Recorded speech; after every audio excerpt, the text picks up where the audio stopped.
உங்களுக்கு எல்லாருக்கும் தெரியும், நான் பேசி அருண் விஜய் பேசினதுக்கு அப்புறமேல கடைசியில தான் உங்க தலைவர் பேசுவாரு. உங்களுக்கு நல்லா தெரியும். நாங்கெல்லாம் சுமாரா பேசினதுக்கு அப்புறம் அவர் சிறப்பா பேசுறதுக்காக அவர் வருவாரு. அதுவரை கொஞ்சம் அமைதியா இருந்தீங்கன்னா ஃபாஸ்டா நம்ம முடிச்சிடலாம். ஃபாஸ்டா அவர் வந்து பேச வருவாரு. ஓகேயா? மாலை வணக்கம். சங்கம் வைத்து தமிழ் வளர்த்த இந்த மதுரை மண்ணுக்கு அந்த மாலை வணக்கம். வணக்கம் யாருக்குன்னா, கொஞ்சம் தயவு செய்து அமைதியா இருங்க, அப்பதான் நம்ம பேசுறதை கேட்க முடியும்.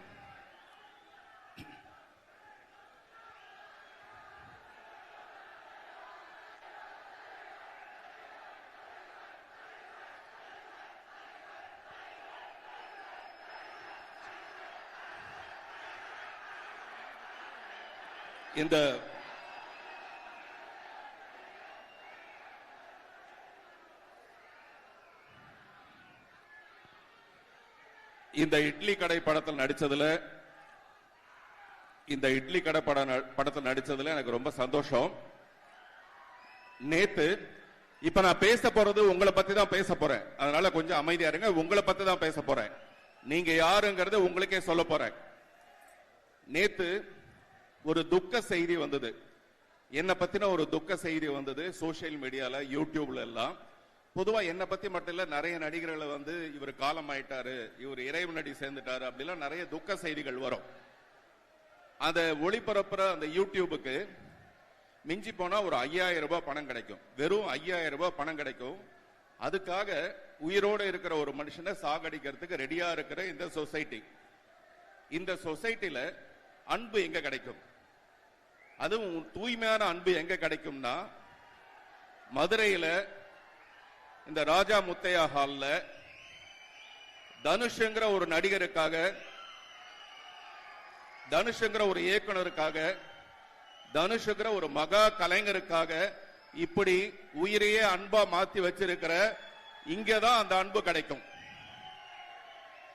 எனவே உங்களுடைய இந்த அன்புக்கு என்னுடைய முதல் வணக்கம். இந்த இட்லி கடை வந்து ரொம்ப சென்டிமெண்டலான ஒரு பேரு, டைட்டில் மட்டும் இல்ல. இதுக்கு முன்னாடி சென்னையில மிஸ்டர் தனுஷ் பேசும்போது சொன்னாரு, ஒரு 4 இட்லி வாங்கி சாப்பிட்றதுக்கு அவரும் அவருடைய சகோதரிகளும், நம்ம பூ போல இட்லின்னு கேள்விப்பட்டிருக்கோம், ஆனா இவர் பூ பறிச்சு அதை கொண்டு போய் வித்து அதுல வந்து இட்லி சாப்பிட்டதாக. இந்த மாதிரி எல்லாருக்குமே ஒரு கதை இருக்கும். எனக்கும் அந்த மாதிரி, நான் சின்ன வயசுல ஒரு 3ஆம் கிளாஸ் படிக்கும் போது எங்க தெருவில் ஒரு ஆயா இருப்பாங்க. அவங்க இட்லி சுடுவாங்க. அங்க அந்த இட்லி வந்து ரொம்ப சீக்கிரமா காலி ஆயிடும். காலையில அவங்க 6:30 மணிக்கு கடை திறந்தாங்கன்னா 7:30 மணிக்கே கடை தீர்ந்து போயிடும். அதுக்காக நாங்கெல்லாம் என்ன பண்ணுவோம்னா, காலையிலேயே சீக்கிரமா போய் அங்க கியூல நிற்போம். ஒரு தட்டை எடுத்து வச்சுட்டு போய் கியூல நிற்போம். அங்க வந்து 5 அணாவுக்கு 6 இட்லி கிடைக்கும். 5 அணா எங்க உள்ள போயிட்டாங்களா? சரி, 5 அணாவுக்கு 6 இட்லி கிடைக்கும். அதுக்கு போனி பண்றதுக்காக நாங்க 1/2 மணி நேரத்துக்கு முன்னாடி போய் நிற்போம். அந்த மாதிரி இந்த இட்லி கடை 1ஆம் தேதி தான் திறக்க போகுது. ஆனா 1ஆம் தேதி திறக்க போற இட்லி கடைக்கு அதை போனி பண்றதுக்காக இப்பவே வந்திருக்கிற போனி கப்பூர்கள் எல்லாருக்கும் என்னுடைய வணக்கம்.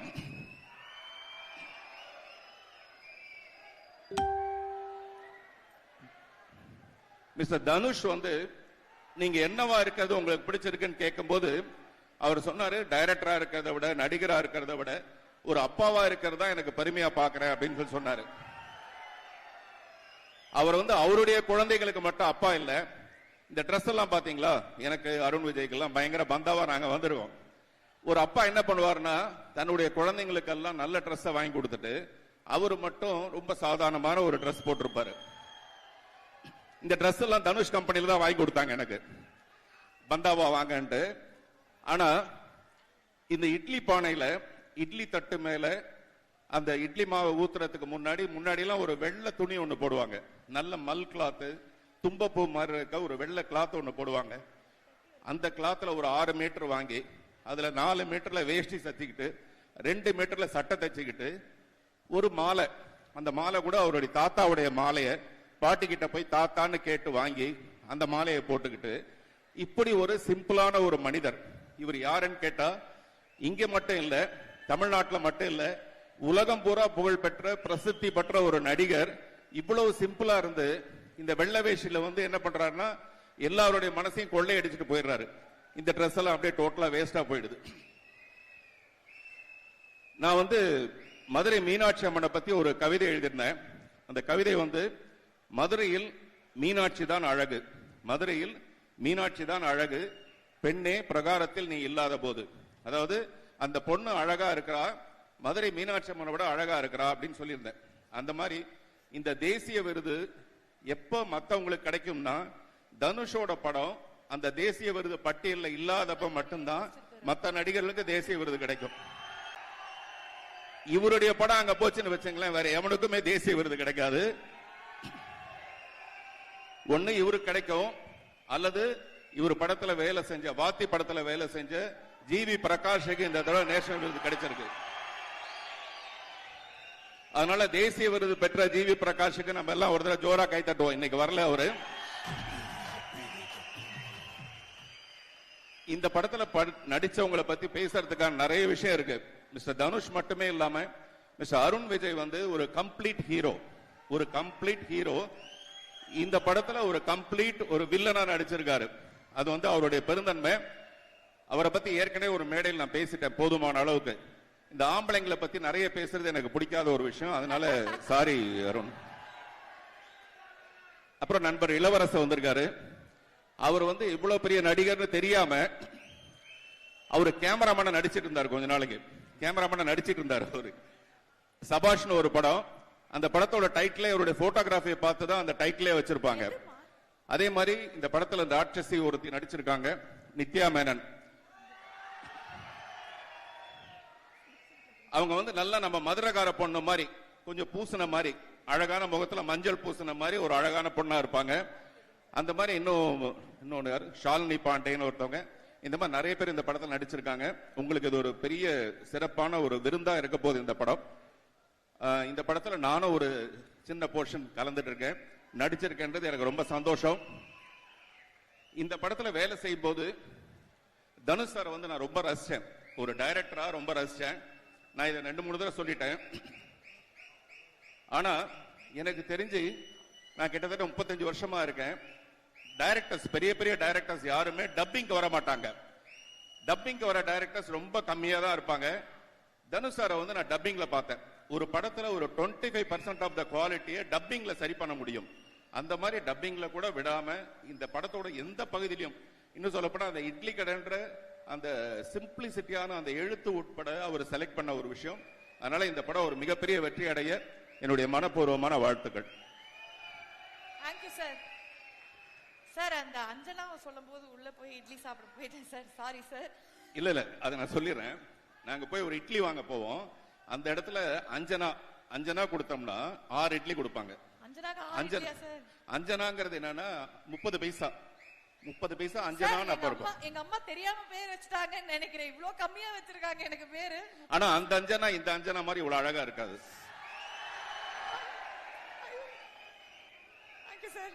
Thank you sir. ஆனா ஒண்ணு மட்டும் பண்ணுவாரு, எந்த மேடைக்கு வந்தாலும் அங்க ஒரு பெண் இருந்தா அவங்கதான் உலகத்திலேயே அழகுங்கிற ஒரு ஃபீலிங் கொடுத்துட்டு தான் வந்து பார்த்திபன் சார் போவாரு. நான் அந்த ஃபீலிங்ல தான் இருக்கேன் இன்னைக்கு. இல்ல அது இல்ல, எனக்கு இந்த பொழுது போனா பொய் வந்துருது வாயில, அது ஏன்னு தெரியும். பாத்தீங்களா, இப்பதானே உங்களை பத்தி நல்லவர் வல்லவர் எல்லாம் பேசுறேன். Sir, we have a few questions for you. சரியா? ஏன்னா இந்த மாதிரி கேள்விகளுக்கு உங்ககிட்ட இருந்து வர பதில்கள் வந்து வேற மாதிரி பயங்கரமா இருக்கும் அப்படிங்கிறதுக்காக. சோ மதுரைக்கு நிறைய சிறப்புகள்லாம் வந்து இருக்கு. மதுரை வந்து மக்கள் வந்து பயங்கர ஸ்வீட், அதே சமயம் பயங்கரமான வீரம், இதெல்லாம் தாண்டி சில சிறப்புகள்லாம் இருக்கு. நான் ஒரு சில விஷயங்கள் உங்களுக்கு சொல்றேன், அதை வந்து நீங்க யாருக்கு கொடுப்பீங்க, எதனால, அது நம்ம டீம்ல இருந்தே இருந்தா இன்னும் பெட்டர், இட்லி கடையில இருந்து, இல்ல உங்களுக்கு அவுட் ஆஃப் சிலபஸா தோணுச்சுனாலும் ஓகே, எப்படி வேணா உங்களுக்கு இஷ்டம் தான். சோ முதலாவதாக இதுக்காக தான் சார் இவ்வளவு வெயிட் பண்ணி கெஞ்சி எல்லாரும் கொஞ்சம் தயவு செஞ்சு வாங்கிட்டு வந்துருங்க அப்படின்னு 5 மணி நேரம் வெயிட் பண்ணி வாங்கினேன். மதுரை மல்லி. இந்த மதுரை மல்லிக்கு இவ்வளவு அழகான பொண்ணே தேவையில்லை, அந்த மல்லியே ரொம்ப அழகா இருக்கும்.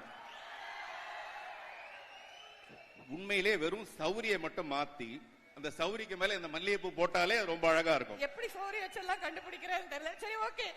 அந்த மல்லிகைப்பூ கொடுக்கிற அளவுக்கு ஒரு அழகான பொண்ணை சமீபத்துல நான் பார்க்கல, அநேகமா பாத்துருவேன்னு நினைக்கிறேன். நம்ம டீம்ல யாருக்காவது அந்த மதுரை மல்லிகை கொடுக்கணும் அப்படின்னா யாரு கொடுப்பீங்க? இல்ல மிஞ்சி மிஞ்சி போனா மல்லிகைப்பூ கொடுத்து ஒரு பொண்ணை மயக்கலாம் இல்லையா, வெறும் மயக்கத்துக்கு அதை பயன்படுத்தாம மல்லிகைப்பூ வச்சுக்கிட்டு ஒரு மத நல்லிணக்கத்தை உருவாக்கலாம்னு நான் பாக்குறேன்.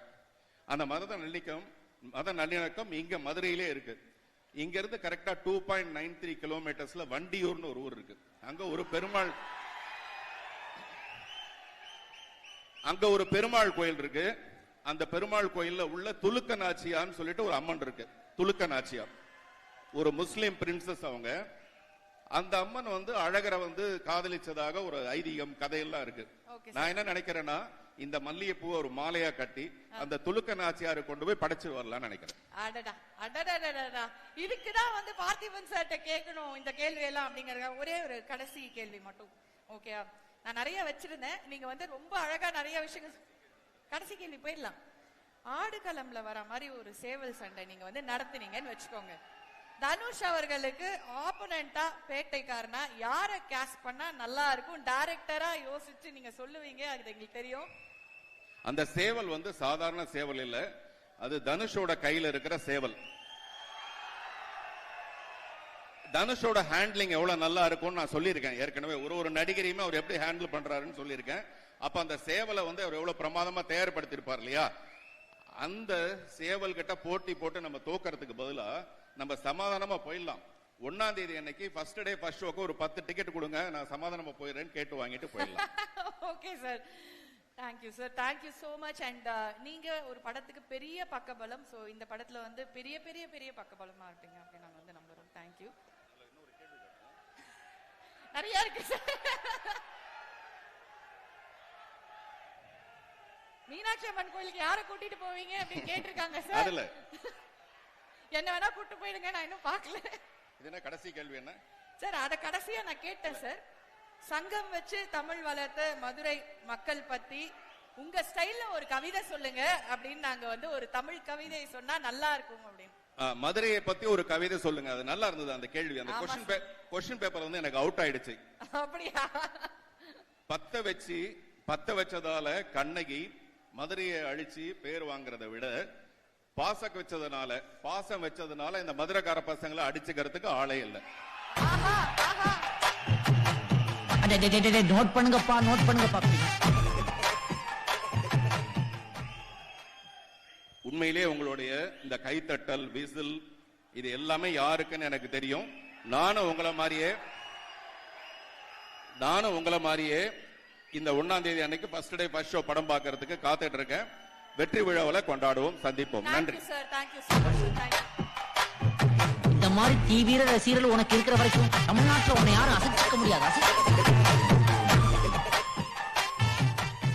Thank you sir, thank you Parthiban sir, thank you so much.